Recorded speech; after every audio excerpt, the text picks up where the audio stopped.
புதுச்சேரி உருளையன்பேட்டை தொகுதிக்கு உட்பட்ட பகுதிகளில் தீபாவளி பண்டிகை அன்று முதல் சரிவர குப்பைகள் எடுக்காததால் உருளையன்பேட்டை தொகுதி முழுவதும் ஆங்காங்கே குப்பை கிடங்காக தேங்கியுள்ளது. இதனால் பல்வேறு தொற்று நோய்கள் பரவும் அபாயம் ஏற்பட்டுள்ளது. இதுபற்றி புதுச்சேரி நகராட்சி அதிகாரிகளிடம் பல முறை புகார் தெரிவித்தும் இதுவரை எந்த ஒரு நடவடிக்கையும் எடுக்காத பட்சத்தில் உருளையன்பேட்டை தொகுதி சட்டமன்ற உறுப்பினரும் புதுச்சேரி மனிதநேய மக்கள் சேவை இயக்க நிறுவன தலைவருமான நேரு என்கின்ற குப்புசாமி உள்ளாட்சித்துறை தலைமை அலுவலகத்தை முற்றுகையிட்டனர். மேலும் உருளையன்பேட்டை தொகுதியில் சரிவர குப்பை எடுக்காததை கண்டித்து கோஷங்களை எழுப்பினர். இதனால் அங்கு சிறிது நேரம் பரபரப்பு ஏற்பட்டது.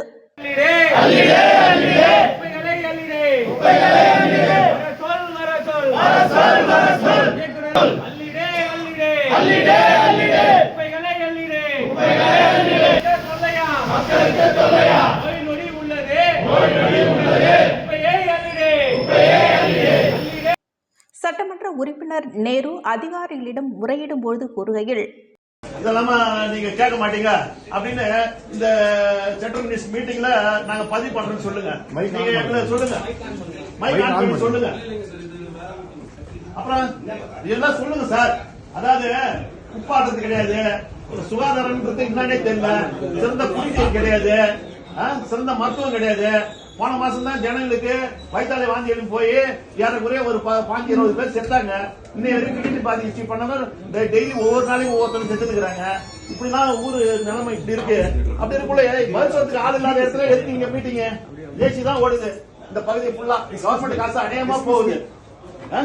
எந்த ஊர்லயாவது இந்த மாதிரி நடக்க மாட்டேன்னு தெரியல. சுகாதாரத்துறையும் சரி கிடையாது, உள்ளாட்சித்துறையும் சரி கிடையாது. யாருதான் நாங்க பேசுறது? வீடியோ இல்ல. இந்த உப்பார வந்து பாருங்க, எல்லாம் என்ன நடக்குதுன்னே தெரியாது. எல்லா வீடியோ அனுப்பிட்டாலும் யாரும் ரெஸ்பான்ஸ் பண்றதுக்கு ஆள் இல்ல. யார் சார் இதை பாக்குறது? உட்காருங்க சார், நீங்க உட்காருங்க சார், நீங்க உட்காருங்க. நான் பேசுறது யாராவது பதில் சொல்றதுக்கு ஆள் சொல்லுங்க சார். 5-6 நாளா நான் எல்லா வீடியோ அனுப்புறேன் சார். நீங்க போயிட்டு அதாவது எவ்வளவு வெயிட் பண்ணுது? உங்க சீட்ல உட்காருங்க. இதெல்லாம் சரியில்லை சார். வேலை வேலை வாங்க கத்துங்க.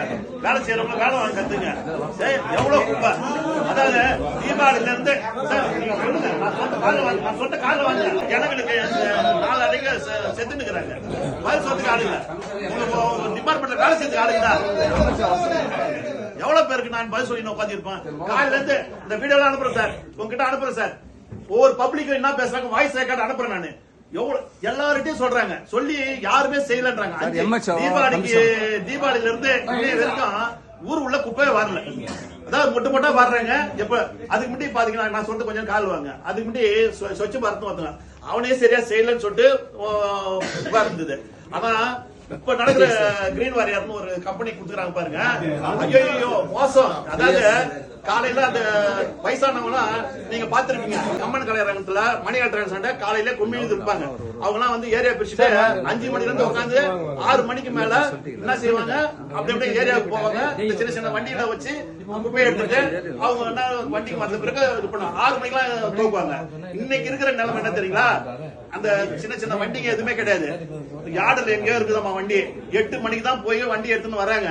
8 மணிக்கு மேல வந்து அதுக்குள்ள இங்க வேலை செய்யறவங்க அது அந்த வண்டி வரவே காத்து நிக்கிறாங்களே தவிர குப்பையை ஒரு இடத்துல எடுக்கிறது கிடையாது. எடுக்காத குப்பை மழை மேல சேர்ந்து போயிருக்குது. ஆனா இன்னைக்கு ஒரு 5 நாளா தீபாவளில இருந்து பாத்தீங்கன்னா எல்லாம் லீவ் போட்டு போயிட்டாங்க, சொந்த ஊருக்கு போயிட்டாங்க. ஆள் இல்ல, சூப்பரேஷன் லீவு, இப்படியே சொல்லின்னு ஊரு ஃபுல்லா குப்பை கடை ஆகிடுது. நகர பகுதி இன்னைக்கு குப்பை கடை இருக்குது. அப்ப கிராமப்புறம் எப்படி இருக்கிறது இந்த ஊர்ல பாருங்க. இன்னைக்கு குடிக்கிற தண்ணிகள் சரியில்லை. இன்னைக்கு சாலை வசதி பாத்தீங்கன்னா அங்கேயே குண்டு குழிமா இருக்குது.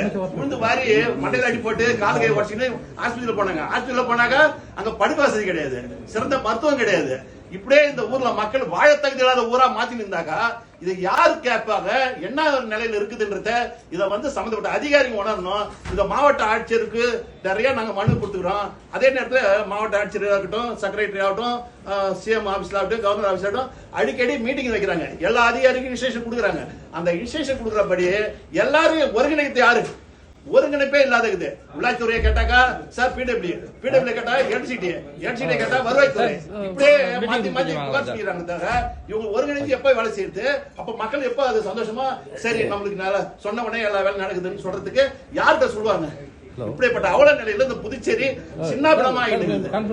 இத வந்து இப்படியே பேசினாக்கா சார் நீங்க சம்பளம் வாங்குறீங்க சொகுசா இருங்க, ஆனா மக்களுடைய வரி பணத்தை வீடாக்காதீங்க. இந்த மாதிரி ஏசி ரூம்ல உட்காந்து வேலை பார்க்கறவங்களுக்கு என்னுடைய தயவான வேண்டுகோள்.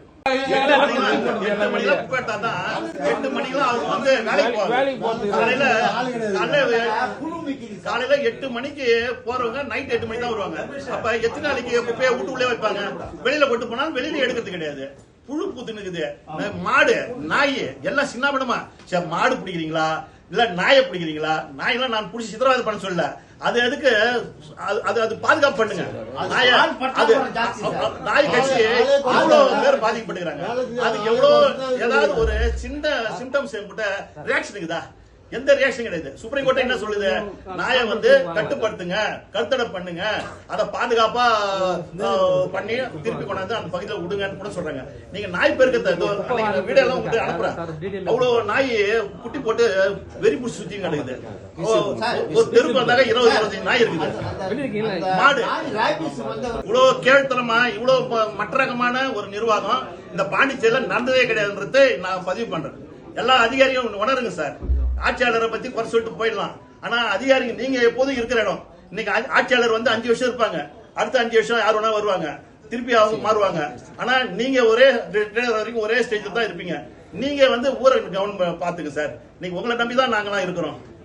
அதிகாரிகள் சரியா செயல்பட்டாக்கா இந்த ஊர் நல்லா இருக்கும். அரசியல்வாதி விடுங்க, அரசியல்வாதி 5 வருஷத்தோட அவரு என்ன பண்றாரு பார்த்து மக்கள் பாத்துக்குவாங்க அதை. ஆனா நீங்க வந்து உங்களுடைய டியூட்டி ஒழுங்கா பாருங்க.